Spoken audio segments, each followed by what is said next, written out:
یعنی جنگ احزاب 5 ہجری میں کی گئی، اور خیبر کے 20 یہودی سرداروں کا قریش سے ملنا اور 10,000 کا لشکر جمع ہونا۔ یہاں پر سلمان فارسی رضی اللہ تعالیٰ عنہ کا بھی مشورہ کے بارے میں بھی بہت امپورٹنٹ بات بتائی جاتی ہے کہ خندق کا کھودنے کا مشورہ دیا ہے انہوں نے، اور 2 معجزے یعنی فیوچر کی خوشخبریاں بتائی گئی ہے یہاں پر۔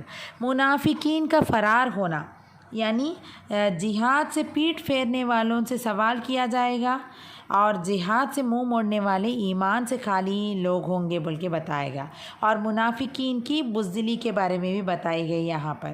اور تیسری رکوع میں اللہ تعالیٰ آپ صلی اللہ علیہ وسلم کے اسوہ حسنہ کے بارے میں بتایا، یعنی ان کی کیریکٹر کیسی تھی اس کے بارے میں اللہ تعالیٰ بتایا، اور صحابہ اکرام کا ایمان کامل کے بارے میں بھی ذکر کیا گیا ہے۔ اس دن مومنوں اور کفار میں فرق واضح ہوگا، کس دن؟ قیامت کے دن، اور اللہ تعالیٰ خود کفار سے نپٹائیں گے۔ بنی قریظہ کا بیان بتائی گئی یہاں پر، اور صحابہ اکرام کو مال اور زمین کا تحفہ دیے گئے ہیں، اس کے بارے میں بھی یہاں پر ذکر ہے۔ پھر اللہ تعالیٰ آیت تحریر اور امہات المومنین کے بارے میں ذکر کی۔ آیت تحریر یعنی اللہ تعالیٰ نے آپ صلی اللہ علیہ وسلم کو مکمل اختیار دیا تھا کہ جب ان کی بیویاں خرچے میں اضافہ کا مبتلا کریں گے تو ان کے سامنے 2 چوائسیں رکھ دے، دنیا کے فائدہ چاہیے یا اللہ اور اللہ کے رسول صلی اللہ علیہ وسلم کے آخرت کا گھر چاہیے، دونوں میں ایک آپشن لے لینا بول کے یہاں پر امہات المومنین کو بھی یہاں پر یعنی کچھ احکامات اللہ تعالیٰ نے نازل کیے، اور امہات المومنین سب سے زیادہ معزز قرار دی گئی ہے، یہاں پر ان کی امپورٹنس بھی بتائی گئی ہے۔ پھر سورۃ الاحزاب کے رکوع نمبر 4 آیت نمبر 31 سے 34 میں اللہ تعالیٰ فرما رہے ہیں کہ ازواج مطہرات سے کتاب یعنی کنٹینیوڈ ہے کہ اگر وہ کوئی غلطی کریں گے تو اس کی سزا دگنی ہے، اگر اطاعت اور نیک کام کرو تو دگنا اجر بھی ہے،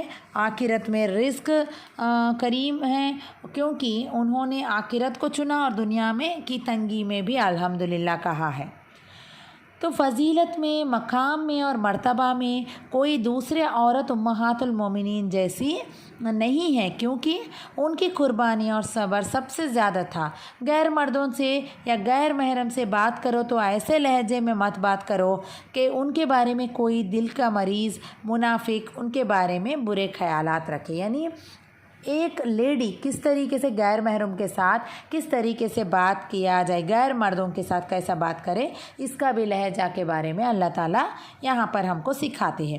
اور عورت کے مقام کیا ہے؟ گھر ہے، کسی کام سے نکلنا ہے تو اپنے آپ کو بیوٹیفائی نہ کرے بول کے بتایا گیا، جاہل عورتوں کی طرح اپنی خوبصورتی کو ظاہر نہ کرو بول کے اللہ تعالیٰ بتائے، اور ظاہری پاکی یعنی آواز اور لباس، باطنی پاکی کے بارے میں بھی اللہ تعالیٰ بتائے، یعنی صرف اپنے دکھاوے یعنی جو کچھ نظر آتے ہیں وہی چیز نہیں، بلکہ اپنی نماز اور زکوٰۃ کو بھی بیوٹیفائی کرو بول کے اللہ تعالیٰ بتائے۔ اللہ کی آیت اور ان کی حکمت کو جو تمہارے گھروں میں پڑھی جاتی ہے اس کا ذکر کرو بول کے اللہ تعالیٰ بتا رہے، اور وذکرون خود پڑھو اور دوسروں تک پہنچاؤ بولے اللہ تعالیٰ یہاں پر۔ عائشہ رضی اللہ تعالیٰ عنہ آپ صلی اللہ علیہ وسلم کے وفات کے بعد تقریباً 50 سال تک دین کو آگے پہنچاتی رہی، تو یہاں پر ایک بہت بڑی مثال ہے ان کی۔ پھر اللہ تعالیٰ فرما رہے ہیں ایک مسلمان مرد اور عورت کو کیسا ہونا چاہیے۔ اللہ کے پسندیدہ مرد عورت کی صفات بتائی گئی ہے یہاں پر کہ اللہ کے حکم کے آگے سر جھکانے والے، اسلام میں کمپلیٹلی داخل ہو جانا چاہیے، ایمان لانا، دل سے یقین کرنا، زبان سے اقرار اور عمل سے ثابت کرنا، قنوت یعنی پورے دل کے جھکاؤ کے ساتھ اطاعت کرے بول کے بتایا گیا، سچے قول اور فعل میں صبر کرنے والے، ہر حال میں استقامت رکھنے والے، خشوع کرنے والے یعنی نمازوں میں اور عام زندگی میں بھی، اور صدقہ دینے والے، دوسروں کی ضروریات کو پوری کرتے ہیں یہ لوگ، روزہ رکھنے والے، فرض اور سنت، پھر حفاظت کرنے والے اپنے شرمگاہوں کی، ذکر کرنے والے، صبح اور شام اللہ کے ذکر کرتے ہیں بول کے بتائے دیے۔ ایسے لوگوں کے لیے اللہ تعالیٰ نے تیار کیا ہے بہت بڑا اجر، کیا ہے وہ؟ جنت۔ جب اللہ اور رسول اللہ صلی اللہ علیہ وسلم کے فیصلوں کو ماننے میں ہے تو یہ تمام کو کمپلسری ماننا ہے بلکہ بتا دیا۔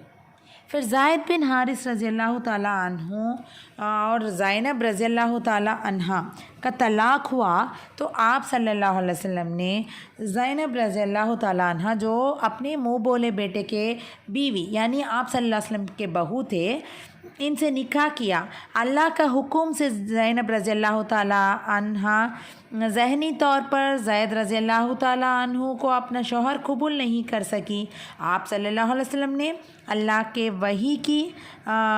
نے وحی کی کہ جب زید رضی اللہ تعالیٰ عنہ طلاق دیں گے تو آپ کو زینب رضی اللہ تعالیٰ عنہ سے نکاح کرنا ہوگا۔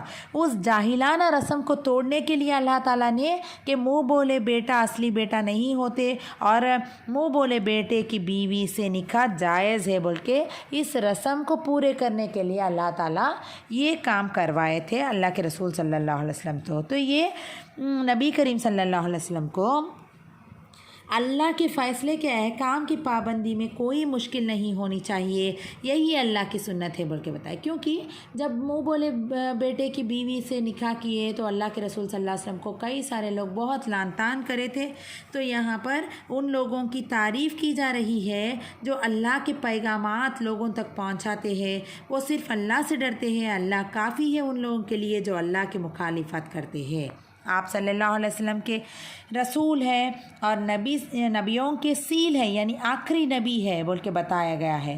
آپ صلی اللہ علیہ وسلم کسی کے باپ نہیں یعنی زید رضی اللہ تعالیٰ عنہ منہ بولے بیٹے تھے۔ آپ کے بیٹا طاہر یعنی طیب، قاسم اور ابراہیم بالغ ہونے سے پہلے ہی فوت ہو گئے تھے۔ اور رکو نمبر 6 میں اللہ تعالیٰ کا حکم ہے کہ ایمان والوں کے لیے اللہ کا ذکر کرو بہت زیادہ کثرت سے تاکہ تمہارے دل زندہ رہے، یعنی دل زندہ رہنے کا ایک طریقہ بتایا اللہ تعالیٰ کہ وہ اللہ کا ذکر سے ہی اپنا دل زندہ رہتا ہے ورنہ مردہ ہو جاتا ہے وہ بول کے بتایا گیا۔ صبح و شام، فجر اور عصر کے وقت فرشتے تبدیل ہوتے ہیں، ان وقتوں میں تسبیح کرو، بہت زیادہ تسبیح کرو بول کے اللہ تعالیٰ بتا رہے ہیں۔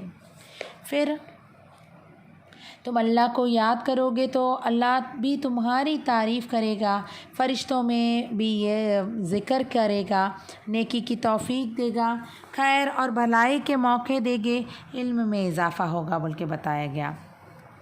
جس دن اللہ سے ملاقات کریں گے مومن ان کو سلام سے گریٹ کیا جائے گا۔ یہ دن یا تو موت کا، قبر کا، حشر کا یا پھر جنت میں سلام کی 3 صورتیں ہیں، اللہ کی طرف سے، فرشتوں کی طرف سے اور آپس میں ایک دوسروں سے سلام کا بھی ذکر یہاں پر اللہ تعالیٰ نے بتا دیے ہیں۔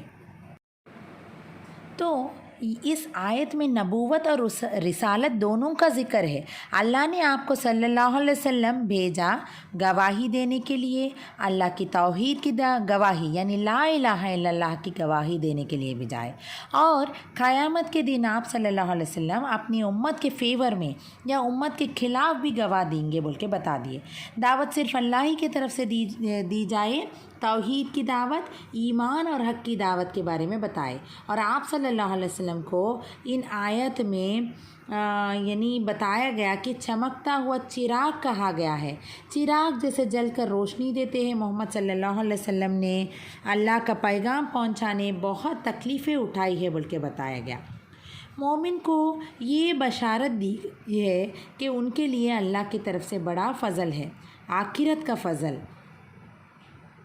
جنت میں بے شمار نعمتیں، دنیا کا فضل، ساری دنیا عبادت کے لیے پاک بنا دیے، مٹی سے پاک بنائی گئی یعنی تیمم، اور فرشتوں کی طرح مسلمانوں کی صفیں، یہ مسلم کی حدیث ہے۔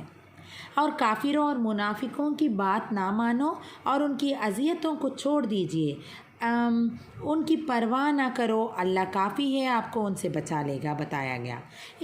ان آیتوں میں عدت کا اصل مقصد بتایا گیا، یہ پتہ لگانے کے عورت حاملہ ہے یا نہیں۔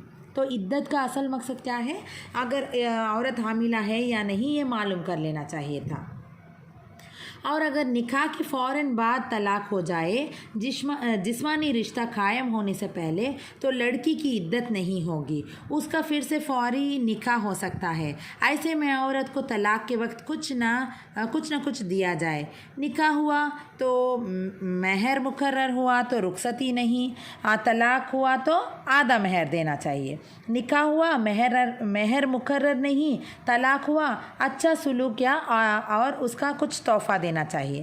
تو یہاں پر نکاح، مہر اور طلاق کے اس کے احکامات بتائے گئے، اور آپ صلی اللہ علیہ وسلم سے خطاب کی گئی ہے کہ یہ رخصت دی جا رہی ہے کہ آپ 4 سے زیادہ شادیاں کر سکتے ہیں۔ خاص حکم خاص ضرورت کی وجہ سے اللہ تعالیٰ نے دیے، عائش کے لیے نہیں دیے تھے۔ یہاں پر ہم کو معلوم ہے کہ اللہ کے رسول صلی اللہ علیہ وسلم کو ہی یہ اجازت ہے، باقی تمام عام مسلمانوں کے لیے تو صرف اور صرف 4 شادی کا اجازت دی گئی ہے۔ ہم دیکھتے ہیں تو خدیجہ رضی اللہ تعالیٰ عنہ جو ہے طلاق شدہ تھی، اور آپ صلی اللہ علیہ وسلم 50 سال کی عمر تک کی ان کے ساتھ تھے، اور سعودہ رضی اللہ تعالیٰ عنہ 50 سال کی بیوہ تھی۔ عائشہ رضی اللہ تعالیٰ عنہ ایک ہی ورجن تھے، یعنی ہجرت کے بعد ابو بکر صدیق رضی اللہ تعالیٰ عنہ سے رشتہ داری کے لیے یہ نکاح کیے۔ پھر ام سلمہ رضی اللہ تعالیٰ عنہ ابو جہل کی اور خالد بن ولید کے خاندان کی بیٹی تھی، اور حفصہ رضی اللہ تعالیٰ عنہ جنگ بدر کے بعد عمر رضی اللہ تعالیٰ عنہ سے رشتہ داری کے لیے، اور زینب رضی اللہ تعالیٰ عنہ زید رضی اللہ تعالیٰ عنہ کے طلاق کے بعد غلام عورتوں میں سے ریحانہ صفیہ زویریہ تینوں کتابی عورتوں کو مسلمان ہوئی، اور ام حبیبہ رضی اللہ تعالیٰ عنہ چچا ابو سفیان کی بیٹی جنہوں نے ہجرت کی۔ تو یہ شادیوں کی وجہ دور جہالت کی کچھ رسموں کو توڑنا یا قبائلی دشمنی کو ختم کرنے کا ہی ریزن تھا، اور نبی کریم صلی اللہ علیہ وسلم کو رخصت دی جا رہی ہے کہ آپ صلی اللہ علیہ وسلم جس بیوی کے پاس نہ جانا چاہے نہ جائے، چوائس دیا گیا، کیونکہ آپ کی شادیوں کا مقصد کچھ اور ہی تھا۔ جب ازواج مطہرات نے آیتیں یعنی تطہیر کے بعد اللہ، رسول اللہ صلی اللہ علیہ وسلم اور آخرت کو چنا، تو اللہ نے امہات المومنین کا خطاب دیا۔ ان کے بعد آپ صلی اللہ علیہ وسلم کسی اور سے نکاح نہیں کر سکتے سوائے جو اپنے غلام ہو، یعنی مریم رضی اللہ تعالیٰ عنہ سے نکاح کیے تھے اللہ کے رسول صلی اللہ علیہ وسلم۔ تو اہل ایمان سے کتاب ہے یہاں پر کہ عادت سے ریلیٹڈ حکم ہے۔ 3 شریعت کے ساتھ آپ صلی اللہ علیہ وسلم کے گھر کے اندر داخل ہو سکتے ہیں۔ آپ اجازت دی جائے کہ نبی کریم صلی اللہ علیہ وسلم جب کھانے کے دعوت پر بلائے تو جاؤ، عین کھانے پکتے وقت نہ جاؤ۔ اس وقت کو آیت حجاب بھی کہا جاتا ہے، یعنی اس وقت حجاب بھی نازل ہوئی۔ ان آیت کے بعد لوگ ایک حجاب کے پیچھے سے بات کرتے تھے ازواج مطہرات سے، یعنی پردے سے بات کرتے تھے، پردے کے اندر سے۔ اللہ ہر چیز کو جاننے والا ہے، ظاہری اور چھپی ہوئی چیزوں کو۔ وہ رشتہ جن سے پردہ نہیں ہے وہ باپ، بیٹے، بھائیوں کے بیٹے، بہنوں کے بیٹے، عورتوں سے جو غلام عورتیں اپنی ملکیت میں سے ہو۔ اللہ اور اس کے فرشتے درود بھیجتے ہیں نبی کریم صلی اللہ علیہ وسلم پر، ایمان والوں پر، تم بھی سلام بھیجو بول کے بتایا گیا، یعنی درود دعائے رحمت ہے بول کے بتایا گیا ہے یہاں پر۔ جو اللہ اور اس کے رسول کو ستا رہے ہیں ان پر لعنت ہے دنیا اور آخرت میں۔ شرک، اللہ کو اذیت دینا اور رسول اللہ صلی اللہ علیہ وسلم کو شاعر مجنون کہنا آپ کو اذیت دینا ہے، اور اللہ کے رسول صلی اللہ علیہ وسلم کے بعد سب سے زیادہ برا کام مومن مرد اور مومن عورتوں کو ستانا ہے بول کے بتایا گیا ہے۔ پھر یہاں پر نبی کریم صلی اللہ علیہ وسلم کے کتاب ہے کہ اپنے بیویوں کو، اپنے بیٹیوں کو اور اپنے مومن عورتوں کو بتا دیجئے کہ اپنے اوپر سے اپنی چادر یعنی جلباب ڈال دے۔ جلباب کی حکمت یعنی مسلمان عورت اس مخصوص لباس میں پہچانی جائے تاکہ وہ ستائی نہ جائے، یعنی حجاب کی امپورٹنس بتائی گئی ہے یہاں پر۔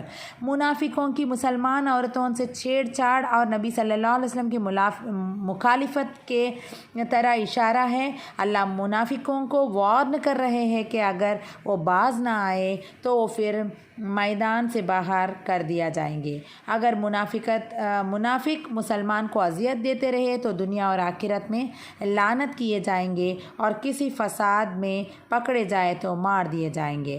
اللہ کی سنت ہے کہ کچھ وقت تک ایک شخص اپنی منمانی کر سکتا ہے، پھر ایک وقت اللہ ایسے مفسد کو پکڑ لیتے ہیں۔ اللہ کی سنت میں کوئی تبدیلی نہیں ہوگی کہ ظالم کا حساب دنیا میں ہی ہوگا۔ یہود اور اہل کتاب آپ صلی اللہ علیہ وسلم سے سوال کرتے کہ قیامت کے بارے میں، آپ کا امتحان لینے اور مذاق اڑانے کے لیے ایسا کرتے تھے۔ اللہ کہہ رہے ہیں کہ اس کا علم صرف اللہ کے پاس ہے، ہر شخص کی قیامت اس کی موت ہے۔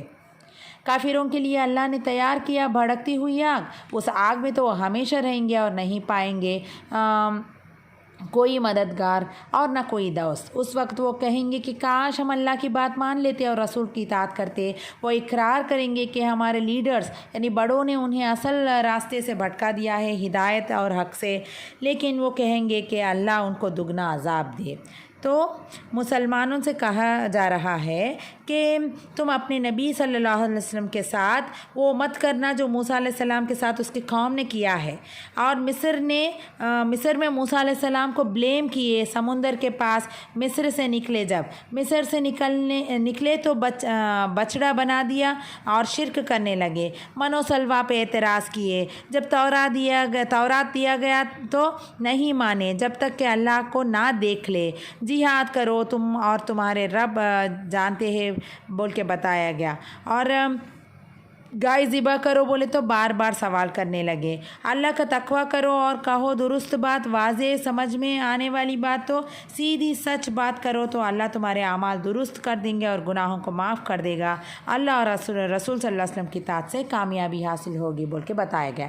یعنی موسیٰ علیہ السلام کے قوم کی سرکشی کو یہاں پر بتاتے ہوئے یہاں پر مسلمانوں کو بتایا جا رہا کہ آپ رسول اللہ صلی اللہ علیہ وسلم کی اطاعت کرو اور اس طریقے سے سرکشی مت کرو بول کے بتایا گیا۔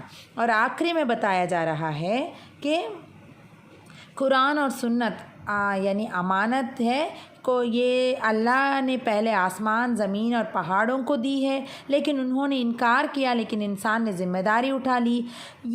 جو یہ ذمہ داری پورا نہ کر پایا وہ ظالم اور جاہل ہے بول کے بتا دیا گیا۔ جو اپنی زندگی سے منافقت اور شرک نکال دے وہ مومن ہے۔ ایمان والوں پر اللہ یعنی غفور الرحیم ہے بول کے بتایا گیا ہے۔ یہاں پر سبق یہ ہے کہ ہر انسان کی زندگی میں ایک جنگ احزاب ہوتی ہے، ایسے میں اللہ کا حکم پر جمے رہنا ہے اور امانت ادا کرنا ہے، قرآن اور سنت پر عمل کر کے عورت کے لیے پردہ کرنا جنگ احزاب کو دعوت دینا ہے بول کے بتایا گیا ہے۔ تو یہاں پر یہ تمام باتیں یہاں پر بتائی گئی ہے۔ تو انشاءاللہ ہم کل سورۃ الصبا سے اس کے تفسیر سماعت فرمائیں گے۔ اللہ سے دعا ہے کہ اللہ جو کچھ سنے اور سنائے اس سے بھی زیادہ عمل کرنے کی توفیق عطا فرمائے، اور ہم کو ہر حال میں اللہ تعالیٰ کی فرما برداری کرتے ہوئے اللہ کی نافرمانی سے بچنے کی توفیق عطا فرمائے۔ رب اغفر وارحم وانت خیر الراحمین۔ السلام علیکم ورحمۃ اللہ وبرکاتہ۔